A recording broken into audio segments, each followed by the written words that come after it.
আগামী সেপ্টেম্বর মাসে ফ্রান্সের রাজধানীতে অনুষ্ঠিতব্য আন্তর্জাতিক জালালাবাদ উৎসব প্যারিস ২০২৪-এর প্রস্তুতি সভা অনুষ্ঠিত হয়েছে। ফ্রান্স প্রতিনিধি ইকবাল মোহাম্মদ জাফর জানান, এ উপলক্ষে রাজধানী প্যারিসে পার্শ্ববর্তী ওভারভিলিয়ের একটি বাংলাদেশি রেস্টুরেন্টে আলোচনা ও মতবিনিময় সভা অনুষ্ঠিত হয়। গ্লোবাল জালালাবাদ অ্যাসোসিয়েশন ফ্রান্স শাখার সভাপতি ফয়সাল উদ্দিনের সভাপতিত্বে এবং সাধারণ সম্পাদক মিজানুর রহমানের সঞ্চালনায় অনুষ্ঠানে প্রধান অতিথি ছিলেন সংগঠনের কেন্দ্রীয় কমিটির সভাপতি মুহিবুর রহমান এবং প্রধান বক্তা ছিলেন ফ্রান্স শাখার প্রধান উপদেষ্টা চৌধুরী সালেহ আহমেদ।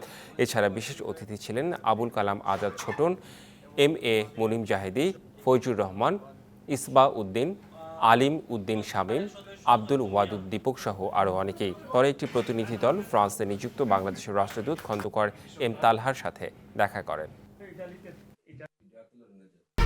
1, 2, 3 ঢাকায় জমি জিতে নিন 100% ক্যাশব্যাক সহ 20 কোটি টাকার পুরস্কার।